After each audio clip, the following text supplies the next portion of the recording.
Hey everyone! Before we begin today, we want to thank our newest patrons over on Patreon, Christine and Tammy. Plus, a huge thank you to Erica and Ruby who upgraded their pledges. And now, enjoy this week's episode covering chapters 35 and 36 of Emma. So I guess we're just going to talk about Jane Austen now. So without further ado, this is Becca. This is Molly. We are here to talk about Jane Austen. We are here specifically to talk about Emma! Listeners, if you're new here, I, Becca, have read many Jane Austen novels before. And I, Molly, have never read any Jane Austen novels before starting this podcast. If you want to hear Molly read through Pride and Prejudice or Sense and Sensibility for the first time, you can listen to seasons 1 and 2 of this podcast, respectively, but that is not what we're doing here today. No, today we are talking about Emma, Volume 2, chapters 17 and 18, or if your book isn't broken up into volumes, chapters 35 and 36. Yes.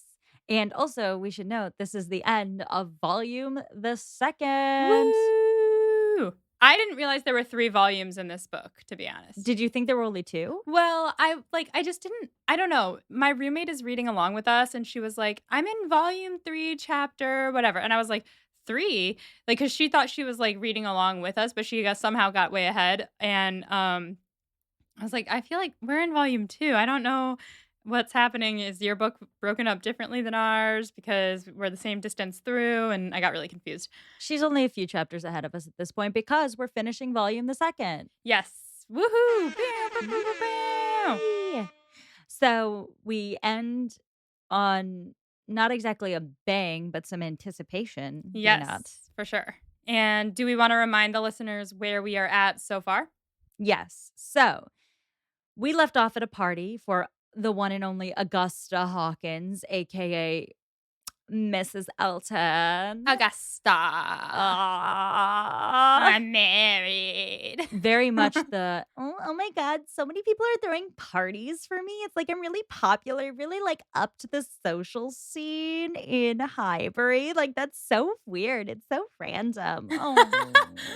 I just feel like it's so fun. Like I'm getting almost like tired by how much people want to hang out with me and my caro sposo. It's really exhausting being this popular. Yeah, I just like, when am I going to get all that stuff done that I need to do? Because I'm married. I'm married. I have a servant. Jane Fairfax. So yeah, we were at a party with Mrs. Elton, Mr. Elton, and just the crew, as it were.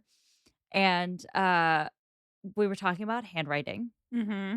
And Jane Fairfax was being really standoffish about sending a letter to some mysterious person. Mm-hmm. Whomst. So that's where we left off. And where we pick up, we are still at said party. So let's get into it. So chapter 17 or 35, depending on your book. After dinner, the ladies go into the drawing room and they immediately separate into 2 groups. We've got Mrs. Elton and Jane, and Mrs. Elton is very much like dominating this conversation. And then Emma and Mrs. Weston, who are either talking to each other or just not able to talk to each other because Mrs. Elton is dominating the room. I'm picturing them sitting at like a coffee table almost on like 2 separate couches in a way that like 4 people are supposed to talk. Mm-hmm. But Mrs. Elton's trying really hard to make it just her and Jane, but Mrs. Weston and Emma can't do anything about it. Yes, and she keeps like whisper. So she's like totally turned to Jane and like whispering to her about stuff and being like, "Ooh, hoo, hoo, hoo, the post office. Ooh, hoo, hoo, hoo, hoo, hoo. You got caught in the rain. Ooh, hoo, hoo, hoo. You can't take care of yourself. Ooh, hoo, hoo, hoo, hoo." She sucks. Oh, she sucks. And then at the end of this, she asks Jane if she's found a suitable situation yet, or AKA work for after her little jaunt in Highbury. Mm-hmm. And she goes, it's already April. Soon it's going to be June. And Jane is like, well, I never said I'd start working in June. I just said, sometime in the summer. And Mrs. Elton's like pestering her, saying she needs to start looking. It's really hard to find something good. The job market is terrible right now. What are you going to do after college? You know what this reminded me of so much? So I was applying to like a bunch of like #law jobs. Mm-hmm. And there's like, I don't want to get too far into it, but there's like a big application process to do. Yeah. And I was running behind because I was dealing with like other family commitments, and I talked to a girl I knew at a different law school about it, and she went, "Oh, if you haven't applied, I'm sorry, you're not gonna get a job."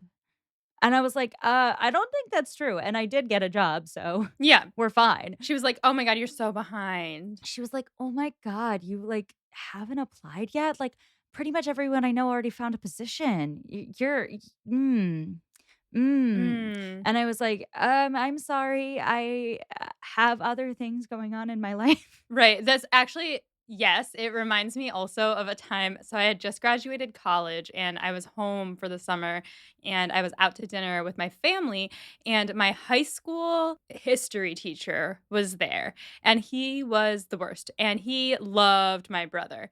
And he comes over or we like my brother and I go over to his table to say hi because like we both had him for high school and we went over and we're like, "Oh my god, hi, how are you?" And he was like talking to my brother and then he turns to me, he's like, "So, what are you going to do now?" And I was like, "Well, I have this job lined up for the next like it's like a 9-month commitment. So I know what I'm doing for like almost a year." And he was like, "Okay, but what about after that?"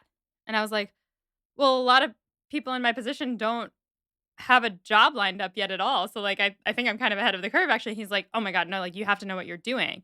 And my brother like shot him down. He was like, "Don't talk to my sister like that." And then like we walked away. Shout outs to Ben. But I was so mad. I was like, "Don't make me feel like I am behind when I'm like doing my freaking best, you know?" Yeah, I mean, people act like if you're not planned out for the next 5 years, things aren't gonna work out. Mhm. Here's the secret, they actually do. But I can't speak for Regency era England on this front. For sure. We don't know what the job market was like for governesses in this time period. Yeah. But how does Augusta know? How do first of all, yes, how does Augusta know? Though I do like I understand her concern of like it's gonna take some time to find something. You're not gonna just like fall into a position right away necessarily. But I don't like her reasoning behind it, and we'll get into it. Mhm. Because I won't agree with Augusta on things, generally, as a rule. Um, so she tells Jane that she needs to be looking for the best families and she needs to find someone like, for example, Mr. Suckling's cousin, Mrs. Bragg, which I love as a name, who moves in the first circle and has wax candles in the schoolroom. Not wax candles in the schoolroom. Are wax candles like bougie? 'Cause, like, all candles are wax, are they not? I'll Google it. Okay. Oh, wait. Ooh, I have an answer here. Let me see. So this is according to JaneAustenWorld.com. Having candles in every room is like very wealthy because you can light up every room at night. Gotcha. But according to a Jane Austen scholar, a contemporary reader would have recognized that as instantly not true. No one has wax candles in a schoolroom. Because oh, so she's, like, lying. She's like, She's like, "Oh my god, she's so rich, she has candles in every room, like, even the schoolroom." But, like, why would you need candles in the schoolroom? Because nobody's studying at night. Got it. exactly, and it's more like it's not a thing. I'm trying to think of a good example of this with like rich people things. Well, I can kind of just, like, see what she's trying to flaunt fanciness, but she doesn't actually understand the concept behind it. I think it's like saying there's a mini bar in like a study. Right, like, why would you need that? It's like no one does that. Really rich people might. Like you'll put them if you're rich, you'll put like a mini bar in your basement by the Right, TV, or right. you'll put a mini bar by like your pool or something. But like there's just certain rooms where you don't need that. Well, I guess, I mean, some studies, people like to have scotch if they're, like, men with cigars and I stuff. suppose that's true, but Richard Gilmore definitely has a mini bar in his study. that's true. But you take my point. It's Yeah, you just like don't not a need one. thing. Yeah. Yeah. Or like a schoolroom mini bar. Right, well, that you definitely don't need. No one would have that. Unless it's a different kind of school. Anyway. College, anyone? Yeah, yeah. So Jane says, "Listen, the Campbells are coming to town this summer. I'm gonna spend the time with them that I wanna spend. I'm not in a rush to find something before then, so please do not make any inquiries for me." And Mrs. Elton says, "Jane clearly doesn't wanna trouble her, but it's not possible that the Campbells could care more about her than Mrs. Elton does." Not than Augusta. She's like, "Your family? They don't love you as much as I do." She's like, "They just don't understand high society like I do." Ugh. Jane, that's just so cute, but are you sure they have your best interests at heart? Oh my god, yeah. She says Mm. she, like, basically completely continues to ignore what Jane is telling her, and she's like, "I'm gonna tell Mrs. Partridge to be on the lookout for any jobs coming up," and Jane's like, "No, really, don't." And Mrs. Elton says, "You're running out of time. That's so cute that you think you have time for this, but a really good situation's gonna take a while to find. But a really good situation's gonna take a while to find, so we have to start right now."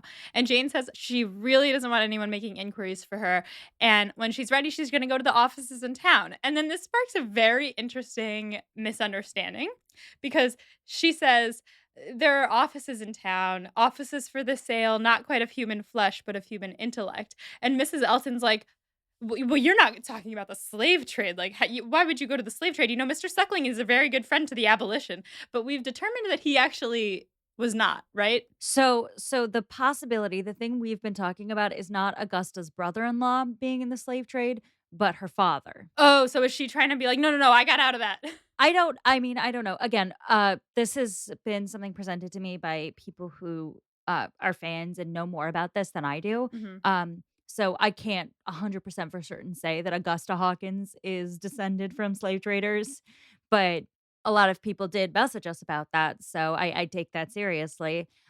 You could read it one of two ways. One is it's like she's trying to disavow that source of her wealth Yeah. because Mr. Suckling is from a better family than Ms. Hawkins or Mrs. Elton is. Right, she's like, "No, no, I'm with this family now."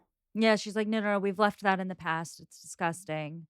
Or it's just like a light touch on some modern day politics in the lightest way you could possibly say it, as in you really don't even give a shit. Right, right, like, she's just, it's, almost a joke, she's like, Yeah. Don't go down that route." It's an interesting little jibe from Jane Austen for a lot of reasons. I mean, we haven't really talked about it much, and I'd like to at a later date in more depth with other people on the podcast talk about Jane Austen and her relationship to Britain's role in the world at that point, because I don't know if you know this, but it was kind of a shitty role in the world at the time. Oh, yeah. Funny, they did some weird stuff.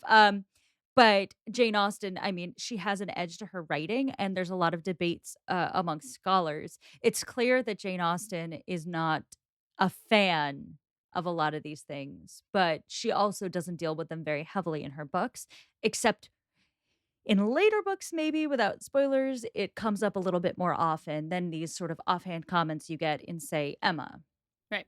Anyway, all this to say that I don't know exactly which one she's getting at here, but either way, it shows Augusta to be, trying to make herself out to be, like, the best and Mr. Suckling out to be the best, and possibly, to disavow herself from a shameful way that she ended up in the higher classes. Right, yeah, I think so.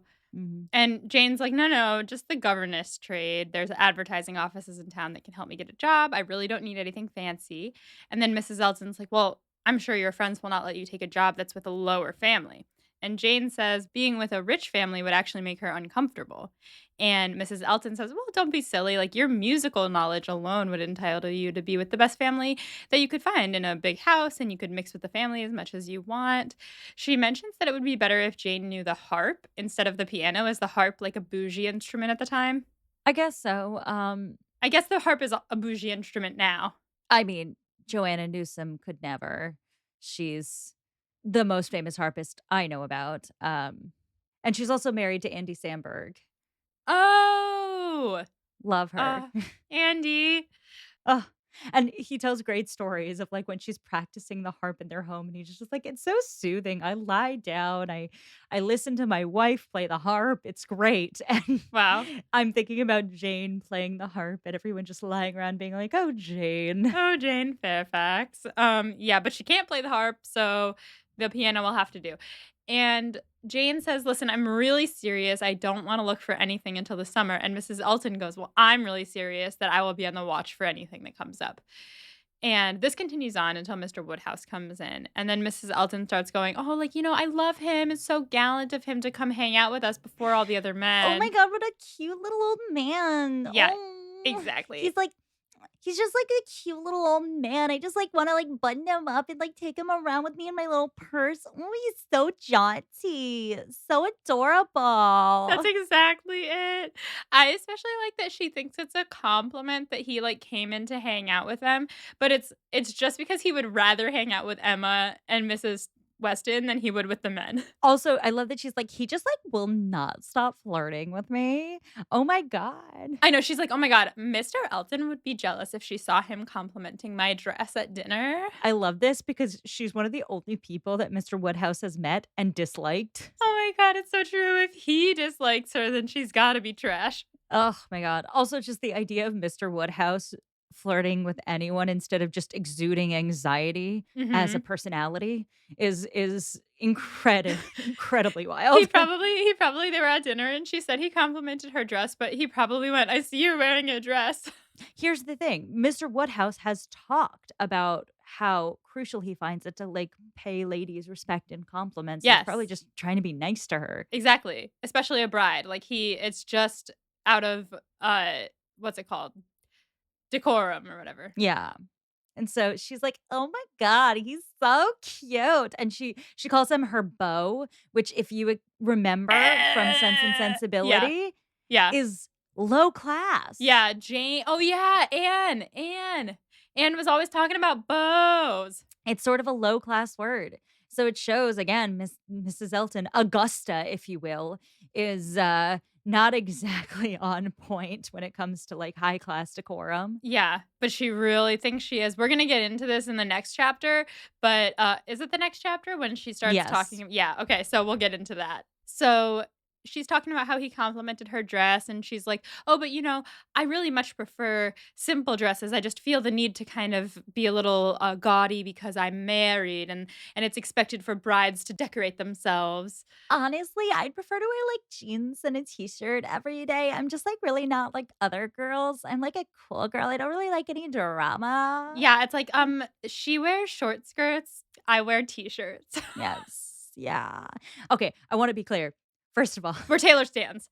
first of all, Taylor stands. Second of all, not shitting on women who enjoy hanging out with men. It's fine, except if you're the type of woman who hangs out with men and says, "I just don't really like other girls." It's, it's the phenomenon of the pick me girl, which I learned about from TikTok. Yeah, I think it's just like age old because before it was the pick me girl, it was the cool girl or the not like other girls girl or the chill girl, The guy's girl, yeah. the guys girl. Mhm. So like she's been around since apparently the Regency era.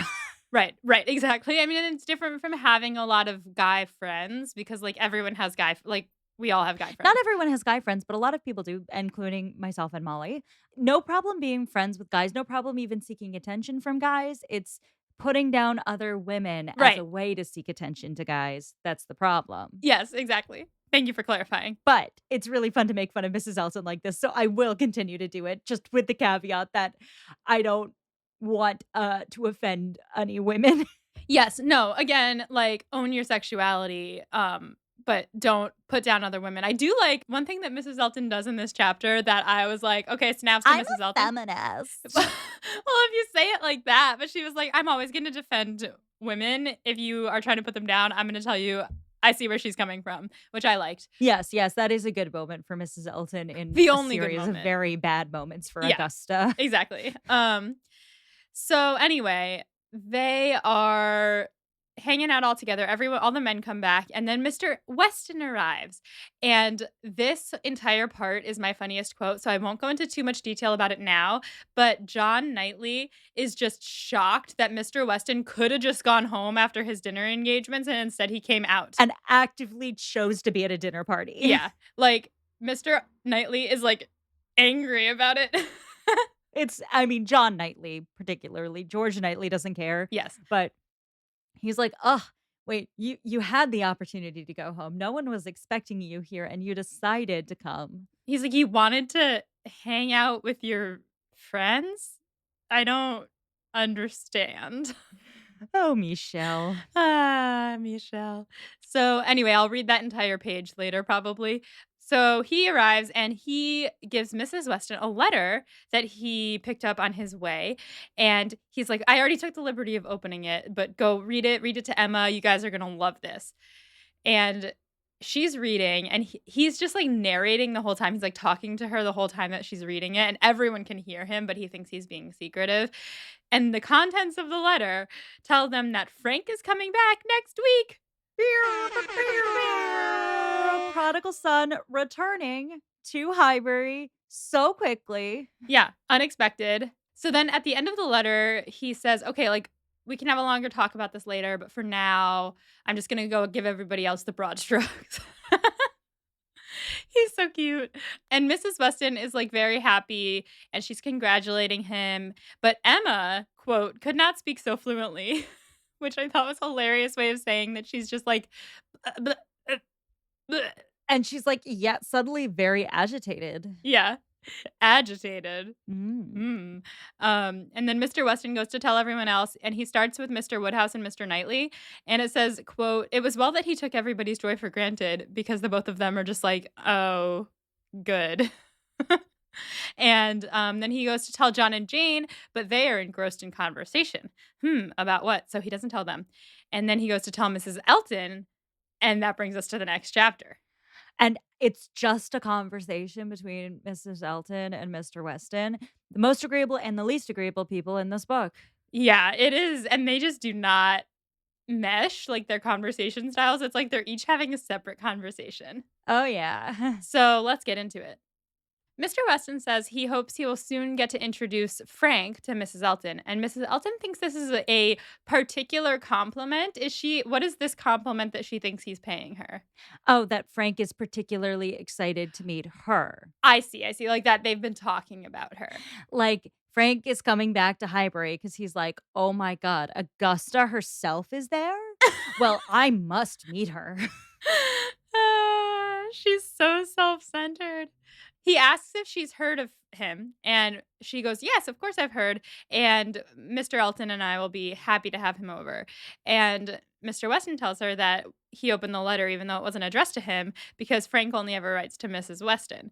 And Mrs. Elton is shocked by this, and she's like, oh my God, you went through her mail? Like, is that what I'm to expect as a married lady? I'll have to be more on my guard.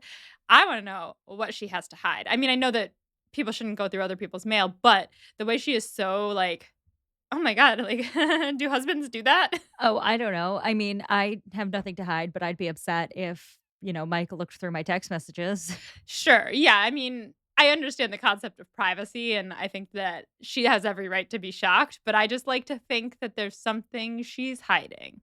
I mean, we can come up with one in an AU fanfic way. What do you think she's hiding? I don't know, like some sort of steamy affair or a past of um Do you think she's sucking Mr. Suckling? ew. I wish I hadn't brought it up. I'm sorry. It's her brother-in-law. Well, yeah, terrible. But, it wouldn't be the first time in these books that there has been something akin. So true. You're not wrong. I don't know. I didn't really have anything in mind. I was just more trying to spark drama. So now I've done. I mean, me too. Sorry, just cut it off at the knees with the disgusting reference. So she's just shocked that he went through her mail. And so he agrees that men are in fact the worst and they should not go through their wives' mails. But he tells her more about the letter anyway. He says apparently Enscombe has been too cold for Mrs. Churchill and they want to move south immediately. And Mrs. Elton goes, "Oh, isn't that in Yorkshire?" And he says, "Yeah, it's 190 miles away from London." And Mrs. Elton says, "Distance is nothing for rich people. My brother, Mr. Suckling, is always just like flying about and traveling everywhere because he's rich." It's like, can't you just use your like points? Like, I'm like a huge user of my points. Like, I'm always like traveling. I just feel like it's like really important to travel. And so, like, I just use my points. My points. Yeah, Yeah. we're going to brunch. We're gonna brunch. It's gonna be great. So Mr. Weston says what's interesting about the distance is that for a week, Mrs. Churchill has been too weak to get up from the couch, and suddenly she wants to go all the way to London, and she only wants to stop 2 nights on the road. And he goes, quote, "Certainly delicate ladies have very extraordinary constitutions." And Mrs. Elton, this is where she's like, "No, no, no. Mrs. Churchill, like, I'll always defend women, and it's really awful to sleep at an inn. So I'm not surprised Mrs. Churchill wants to avoid it. And my sister, for example, she always travels with her own sheets. Like, does Mrs. Churchill do that?" And Mr. Weston goes, "Yes, she does everything that fine ladies do." And then Mrs. Elton says, "Well, no, no, no, wait. My sister is no fine lady."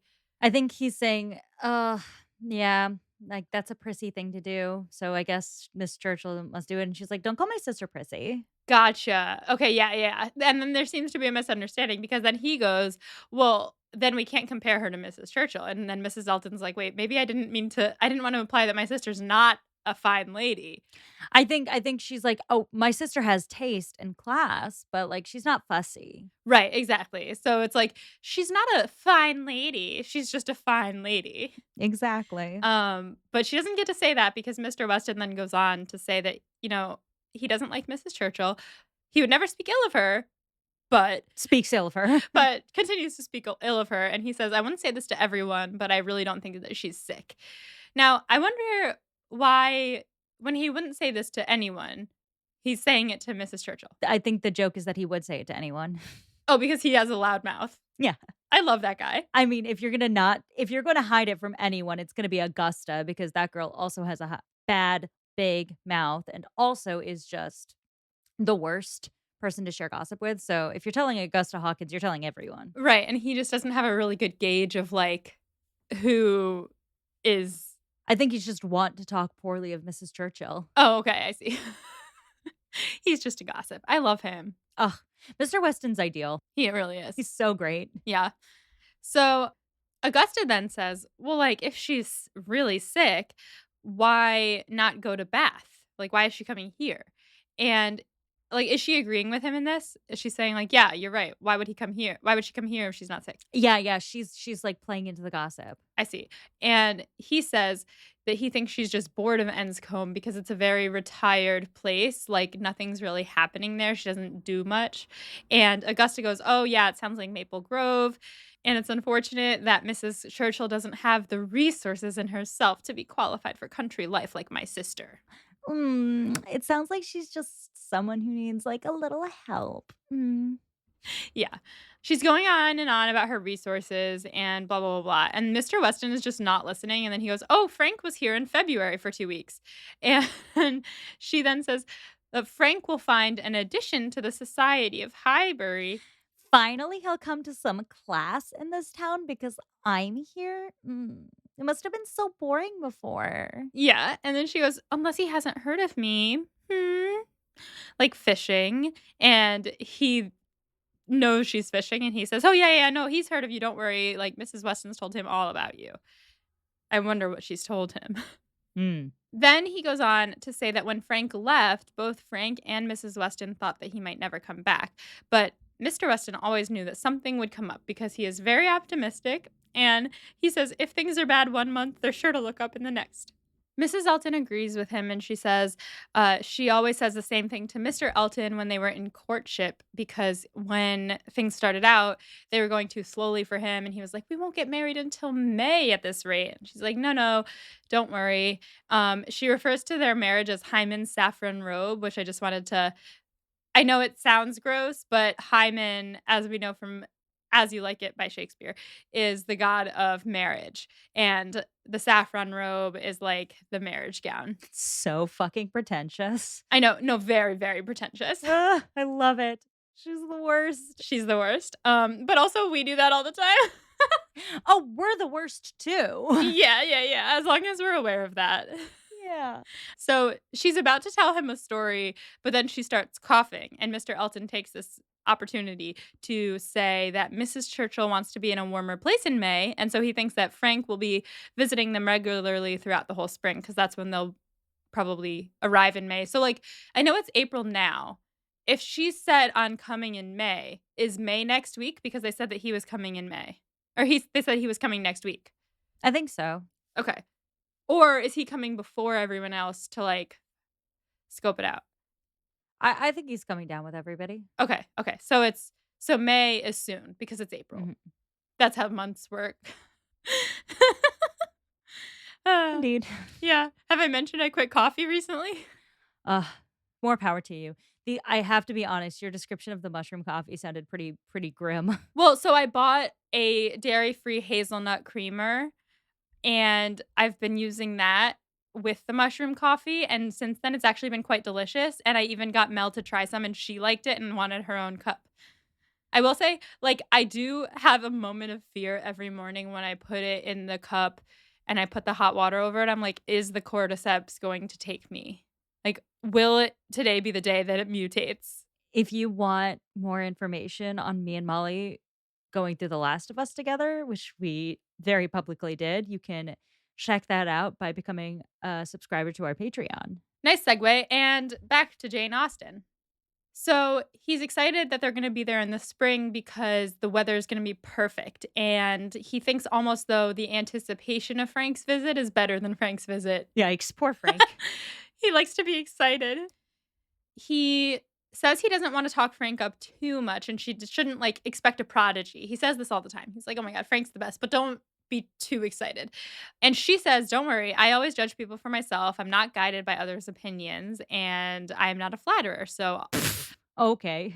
yeah, she is such a flatterer. She's also guided by everyone else's opinions. So true. She's just the worst. Like, the only reason she dislikes Emma is because Emma dislikes her and because of what Mr. Elton may have potentially said to her. Right. Oh, you're so right. Mr. Weston is worried that he's been too hard on Mrs. Churchill if she really is sick, but then he continues to be, he's like, I hope I wasn't too harsh on her. Like, if she's sick, I don't want to, wish her ill, but really, like, she's treated me quite terribly, and this whole situation with Frank is her fault. And he says that both Churchills are proud, but Mr. Churchill's pride is quiet, indolent, and gentlemanlike, while Mrs. Churchill's pride is arrogance and insolence. And what's worse, she has no right to be because she has no familial claim to like being that uppity. And this is where we get into that sounds familiar. Hmm.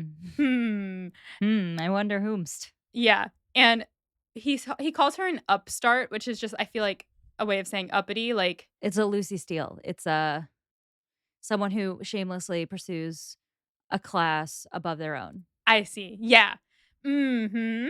And Mrs. Elton is like, oh, yeah, I hate upstarts. Ah! Girl. Augusta. Do you think he's aware of what he's saying, or is he just talking trash and not really thinking like, I'm also talking about you? I mean, it's hard to say. It's funny though. It's hilarious. She's like, yeah, I hate people like that. There's one family in in the Maple Grove area, the Tupmans, who have very low connections and they just moved there, but they're always like putting on airs and nobody knows how they got their fortune and why are they even here. Now, I want to say, she does say that nobody knows anything about them. Nobody knows how they got their money, and it's very mysterious, and it reminds me a little bit of how Harriet was introduced at the beginning, like, she just kind of appeared there. So wacky theory is that they have some sort of relation to Harriet. Just throwing that out there. Okay. And she says that it's a pity that the Tupmans are Mr. Suckling's closest neighbors because Mr. Suckling has lived at Maple Grove for 11 years and his father before him. And then she goes, at least I think so. I'm almost certain that the purchase was made before his father died. I was like, girl, you don't know anything. Oh, she knows nothing. And also, I mean, it goes to, like, then he's an upstart too, he didn't inherit. Exactly. Yeah. So basically, they all suck. And she's trying to make them sound better than they are. And it's not successful, to me anyway. It's because she is, like, the upstart to end all upstarts, Hmm. trying to fit into a higher class than she technically is part of. Right. And he's like, oh, I hate upstarts. And she's like, oh my God, I know. Like, people like that, Are not like people like us. yeah, they're not like us. Yeah, I also, like, we kinda skimmed over it when you said it, but I love her bit where she's like, guess she's not rich enough to have a good life in the country," where it's like the Churchills are stinking rich. Right. Right. Yeah, I didn't even think of that. Mm, Oh, yeah, because resources means literal. means money. I'll never get it.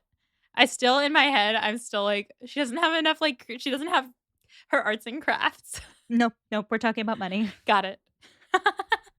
Always talking about money, the economics of everything in Jane Austen. Graham, a sound effect. And so, anyway, at that moment, the tea comes around, and Mr. Weston is like, thank God, and walks away. And then the Westons, Mr. Woodhouse and Mr. Elton, who I forgot was there, to be honest, sit down to play cards, and the rest of them are like, we're not gonna get along here because we've got Mr. Knightley, who's like, meh. Mrs. Elton, who wants attention that nobody else wants to give her, and Emma is feeling anxious, and I'm kind of curious why. Mm, Hmm. mm. John, meanwhile, is being better than his brother for once in his life, and he starts talking to Emma. Honestly, John Knightley is the life of this party. He really is, and who would have thought? What a character growth moment. I mean, I'm so proud of him. That's what we call growth. growth. Growth. Growth. So, he starts talking to Emma about the boys, and he's like, listen, don't spoil them or physic them. Physic meaning treat with medicine. I had to Google. And if they give her trouble, send them home. And I was like, I don't think they're going to give me trouble. And he says, well, I know your father doesn't like too much noise, and you might not have time for them now that you're so much more engaged with company. And Emma's like, what do you mean? Like, I don't get out much. Like, I don't see that many people. And he's like, okay, I'm here for one night, and you're having a dinner party. Like, you've changed. Which you predicted he was gonna say. I think Emma predicted he was gonna say that. She was like, "Oh, we're gonna have him here, and he's not gonna shut up about how he's here for one night, and there's a dinner party happening." Yep. Yep. And he says that all her letters always tell them about the things she's doing, like going to dinner at the Coles or the balls at the Crown or going to Randall's. And then Mr. Knightley jumps in and he's like, yes, it's always Randall's. And John goes, well, anyway, like if the kids are in the way, send them home. And Mr. Knightley goes, no, no, send them to me. Like I'll hang out with them. And Emma's like, "You're at every party I'm at." Yeah, she's like, if I don't have time, you don't have time. Like, what are you talking about? And oh wait, I liked what she said. She said, if Aunt Emma has not time for them, I do not think they would fare much better with Uncle Knightley, who is absent from home about 5 hours, where she is absent one, and who, when he is at home, is either reading to himself or settling his accounts. She's like, "I'm the fun one." She's like, I'm the fun one. And then she says, plus, like, I had dinner with the Coles once. The ball that I wrote to you about never happened. And like, Knightley, you know that I'm never out for more than 2 hours. Like, I don't know why you would think that. And she's like going on about this, and it says, quote, this is the last line, I just have to read it. Mr. Knightley seemed to be trying not to smile and succeeded without difficulty upon Mrs. Elton's beginning to talk to him. Great way to end the chapter. It really is. Which brings us to Becca's study questions for these two chapters and volume the second. Woo! Woo! Graham, get us some party music.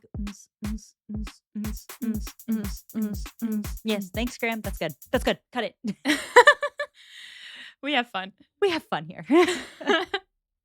All right. So starting with, why doesn't Jane want to become a governess yet?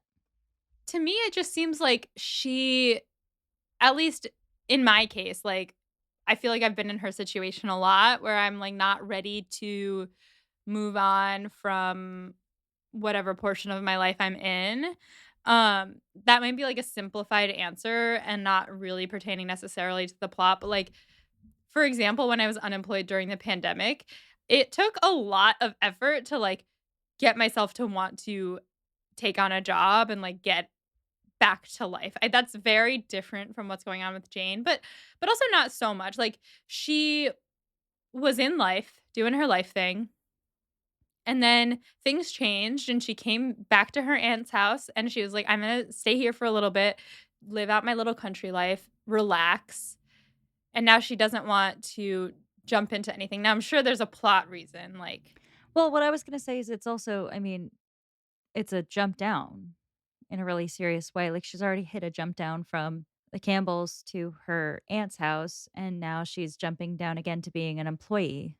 right. Sucks. However, I think that if she did take Mrs. Elton's advice and look for, like, a high-born family, she would be kind of stepping back up. I mean, depending, but, like, the situations Mrs. Elton are describing is actually not that bad, like, oh, she could mix with the family, be a part of a high-born family, be playing the piano, whatever, like, that sounds kinda nice for her. I mean, also look at Mrs. Weston, worked out Right. really well for her. Totally, like, she's thriving, and if she finds a good family that, like, wants the best for her, like, that could happen, but she seems to not want anything too fancy. She doesn't think that highly of herself, but she also, like she wants to be amongst people that she'll feel comfortable around, but she's been around the Campbells her whole life. I don't know, like, hmm, I don't know. Maybe she's hoping for something better to come along for herself. Okay, Hmm, we'll stick a pin in it, come back to it. yeah. What do you make of Emma's reaction to Frank's return? What we saw was nonplussed, but also anxious. Oh, yeah, she was anxious for the rest of the evening. Yeah, the woman was too stunned to speak. I think she's stressed because she had tried so hard to convince herself that she did not care. She was like, "No, like, I'm fine without him. I'm, like, only a little bit in love. I'm not that in love." Also, Emma has been doing the fantasize in her head about all of it thing since Mhm. he left. And you sense Emma being a little bit more comfortable fantasizing about love and thinking about how it makes her feel than actually confronting someone who might make her feel something. Yeah, especially because she's kind of in her head decided that she wanted to set him up with Harriet. Yeah, and these are all just Fantasies. like things she can think about while he's gone, like he has been for most of his life. But when he's there, it's different. Yeah, so I get where she's coming from on that. What did we learn about Mrs. Churchill in this chapter? A couple of things. I think if Mr. Weston is correct in his kind of interpretation of things, she actually, like, wants more society than she has, because we've up until now, like, everything Frank has said is that she's just, like, a recluse and, like, doesn't let Frank go anywhere and doesn't, like, want to go anywhere herself, and they're just like, "We're too good for these people." Um, and maybe if Mr. Weston is correct in his assumptions that she might want more London society, like more than a country life. Uh, yeah, like why would she want to come to London? Maybe Yeah, I don't know, like if we learned anything concrete or just have more questions because like I wonder if she wants to keep an eye on things with Frank if he's going to be trying to visit more. Maybe that's part of it? I'm not really sure. What did you have in mind? Well, the fact that she rose in class to become a Churchill. Oh. Oh my god, you're right. I, like, didn't even, like duh. He says she's so uppity and she has no right to be because she was a nobody before she married him. Yeah. And I mean, you have Mr. Weston, you have to look at it from his perspective. He married for love. He married a girl from a very wealthy family. And this other woman from that family who also married in sort of the way Mr. Weston did is the reason why his life ended up as miserable as it did and that he lost his son for years. Yeah. I mean, the book is very light and Emma has no problems. Mhm. But underlying that book from the very beginning has been these stories, the tragedy of what happened to Jane Fairfax's family, the tragedy of what happened to Mr. Weston and the Churchills, particularly Frank and his father. Those still tell the story of like really sad moments where class got in the way. And to hear that it came from Mrs. Churchill, who herself rose in class, makes it all the more hypocritical and also goes to Jane Austen's feelings about what class really is and what we're protecting in the first place. Right. Can you remind me what Jane's like, story was aside like, I know that her parents are dead and she went to live with, the Campbells who were a friend of her father died in the war, right? So, back 2 generations to Mrs. Bates, not Miss Bates, Mhm. you have upper middle class lifestyle of the Bateses. I believe that Mr. Bates was the prior vicar Uh-huh. in the town, and so they lived a comfortable lifestyle, but much like the Bennets and the Dashwoods, one where there were only girls, and you had 2 daughters. Miss Bates is one of them who never married and is a sad spinster, and the other one is her sister who did marry, but for love and married a nobody with no money, and they had Jane. And Vicar dies, no one has any money. The Bateses take a huge hit in their lifestyle, and everyone feels really bad for them, but still hangs out with them, even though they're poor now. Then you have Miss Bates's sister marries, but marries someone with no money. He dies in war. She dies as well, leaving them with baby Jane. And his buddy from the war, Colonel Campbell, who has many more means than the Bateses, felt like he owed a duty to our guy, Mr. Fairfax, who saved his life in the war and takes on Jane as a ward.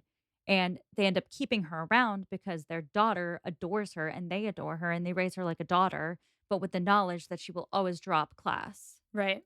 So, what we see here is the misery Mr. Weston faced and the abandonment Frank faced are at the hands of someone who rose to the class that she is so trying to protect. Gotcha. Because I also think this chapter makes it clear that Mrs. Churchill is really the one who is pulling the strings here. Yeah. Thoughts? Yeah, I mean, we already knew that she was, like, the worst, but it adds another layer to it that, like, she is also someone who doesn't even have any kind of right to be that, classist. Nor does Mrs. Elton. Augusta. Augusta. Okay, to a lighter question. Is John Knightley right about Emma? Is she going to more parties? Is her life different? Yeah, I mean, in at least in the time that we have been reading the book, she has gone to more parties, had parties at her house, planned parties with Frank, made more of an effort to, like, get out and about. I mean, she's only really gone to the one party at the Coles, but that was, like, a big deal. Not only that one party, but on Christmas Eve as well at Randall's. Yeah. Oh, Yeah. yeah, they went out, which was big for her dad, and John Knightley observed that, so he's like it's all happening when he's, like, noticing it, but she is, like, kind of more of a social lady about town, and because of Frank having been at the church at the Westons, um, I think she was definitely going there more, which is why Mr. Knightley was like, "Yeah, it's always Randall's. She's always going to Randall's." But she was already going to Randall's a lot, but when Mrs. Weston first got married, she was going maybe, like, once a week or so, and now I feel like she's over there every day or they're over at her house every day. And Harriet as well is a thing that she's involved with, and then Yeah, keep in mind that her old social life was like her governess and Mr. Knightley. right. I mean, she hung out with other people, but we're going to go through it in a minute. A lot of new characters have come into Highbury recently, and Mhm. it has expanded the social world of Highbury in a different way, where Emma is no longer the hermit with her father that she used to be. Totally. All right. So we finished out volume the second. Woo! Woo! And I want to just point out a couple characters we were introduced to in volume the second. When we entered this part of the book, we had not yet met Jane Oh, Fairfax, yeah. Frank Churchill, Uh-huh. or Augusta. So true. Simpler times. Truly. So at that point, I mean, the story feels like it's really grown in volume the second, and I want to discuss that with you. Yeah. The plot has changed because the first volume was really about Emma and Harriet and Mr. Elton and kind of that, like, Mr. Elton, Mr. Martin drama between Harriet and her men, and then there was, Emma and what was the other big plot point? Well, Emma and Knightley got into a fight over Harriet. And then Mr. Elton proposed to Emma, and she was like, "What the fuck?" Now our world has expanded. It's become mostly about Jane and, like, Frank Jane and Frank, Emma's crush. Emma's in love. What? Like, she said she was never gonna fall in love, and now she's like, "Ah, I'm in love." I mean, she's not, like, singing it. She's like, Here's a question for you. When Emma said she didn't want to fall in love, we've talked about the fact that there's a lot of different ways to interpret that, but is there any world where that's lady doth protest too much and she secretly has been wanting to fall in love? Totally. I think because she was saying she would never get married unless she was in love, and I think that her aversion to marriage was more the aversion to marriage without love, kind of in a Lizzie Bennet way, but also her life was perfect, and she didn't wanna mess that up, and when she met Frank, she was like, "Falling in love with this guy actually wouldn't mess up my life." But I think she's kind of in love, and she's not, like, super pleased about it. But yeah, I think that she does somewhere everyone wants to fall in love, I think. I mean, some people are fine not falling in love, but, like, Emma. Well, I think the ace community has really given a great voice to the people who don't actually want to fall in love. And Totally. there's a lot of people out there who really feel like that's not a place they need to fill in their hearts. Like they are fulfilled and happy outside of romantic attachment. And I mean, you should feel fulfilled and happy outside of romantic attachments. I feel that very strongly, but it's okay to want somebody romantically. Totally. And I think Emma is someone who fantasizes about the world of not needing the marriage because of what it carries for women in a lot of Mhm. ways. Mhm. But there are also undertones of her really being obsessed with romance. I think she wants companionship. Like, what she wants is to not be alone. I mean, I think she just likes love in a kind of, I don't want to say a childlike manner, but like a very simple manner, like a Disney manner Yeah. that doesn't come, it doesn't jive directly with the economics of dating in Jane Austen, which she doesn't need in the same Totally. way that other women need. Right. So she's rejecting that and saying proudly, I don't need that. I can marry for love and I don't even need love because I'm so strong and independent. But the question is whether or not love is something that she wants. Maybe she doesn't, but maybe she is someone who has read about love and thinks it's cool and fun in an idyllic way Mhm. and is obsessed with the idea of being in love, but maybe not in a real way, maybe in a fantasy way, idealized way. Yeah. So, volume the 3rd. Mhm. What do you think? Frank's coming back. So, I think a lot of things are gonna happen. I mean, obviously, a lot of things are gonna happen in volume the 3rd because we have a lot of open-ended questions right now, but we have Frank coming back, Emma with her crush on Frank, but also wanting to set Frank up with Harriet. We have Mr. Elton and Mrs. Elton who, like, are just here to stir the pot. We have Mr. Martin, who I still am gunning for Harriet and Mr. Martin. Like, I have faith, in that. So, I think Robbie. Robbie! So, I think that, like, Emma's gonna try with Mr. Frank Churchill and Harriet. I'm using hand gestures, listeners, so, like, I'm trying to map it out in the air in front of me. I know you can't see that, but Emma's gonna try with, Mr. Frank Churchill and Harriet, but Harriet is gonna be like, "Wait, I don't like him like that, like, I like Mr. Martin." I think that's gonna come back. Um, Emma I mean, right now I'm kind of like team Emma and Frank, to be honest, but, like, I just something tells me that it's Mr. Knightley because they're best friends, and, like, something just tells me that's Explore that. well, I think it's mostly just the zeitgeist. I feel like you hear about Knightley more than you hear about Mr. Churchill. So that's I think where that's coming from. I mean, he's obviously a dreamboat, so that might be why. But I think that like you hear about him as like the romantic lead of the story, even though so far it hasn't really been that way. Oh, And then I forgot someone on my map, Jane. So then we've got Mr. Knightley and Jane, who I'm kind of shipping at this time. But for Jane, we also have Mr. Dixon, and I'm also kind of still like, do Frank and Jane have some sort of past?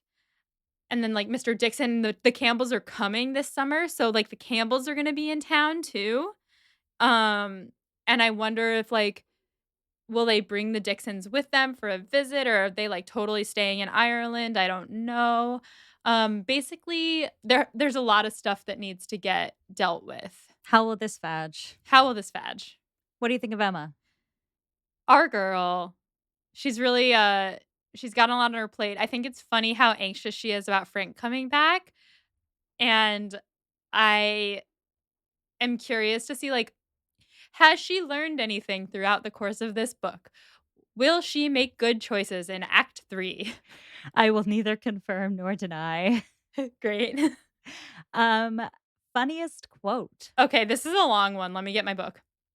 There was a lot of funny ones in this chapter, I just have to say, or in this set of chapters. I mean, anytime Augusta's around, the satire is biting. It really is. Okay, so this is like a full page, so I will just read the whole thing. So here we go. So Mr. Weston comes back, and he had been at a dinner party or he had been at like work all day and went home to eat dinner and then come over. And they were surprised. There was joy. Mr. Woodhouse is really happy. John Knightley only was in mute astonishment that a man who might have spent his evening quietly at home after a day of business in London should set off again and walk half a mile to another man's house for the sake of being in mixed company till bedtime, of finishing the day in the efforts of civility and the noise of numbers, was a circumstance to strike him deeply.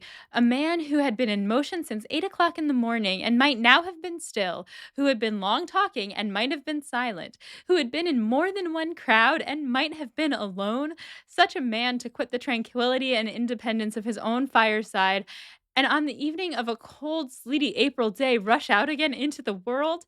Could he by a touch of his finger have instantly taken back his wife, there would have been a motive, but his coming would probably prolong rather than break up the party. John Knightley looked at him with amazement, then shrugged his shoulders and said, "I could not have believed it even of him." Honestly, it's kind of relatable. So relatable. All right, I'm not going to ask you questions moving forward because we just asked what do you think is going to happen in volume 3. Great. So who wins the chapters? Ooh. I think Mr. Weston. I agree. Very Mr. Weston heavy chapters. Yeah, he really, I don't know, he comes in with a bang. He's like, "Oh my god, I have a letter from Frank." And then he like totally without even intending to, I think, disses Augusta. It's so good. Not Augusta. Not Augusta. Listeners, that concludes this episode of Pod and Prejudice. For next time, you're going to read the first 2 chapters of volume the 3rd, chapters 1 and 2, or if you're following along in an unvolumed book, chapters 37 and 38. All right, Molly, feeling good? I am feeling great. All right, then until next time, stay proper. And if you have the opportunity to go home after work instead of going out, just go home. Ugh, do it. It feels great. It feels so good. Just put on your pajamas. Ugh.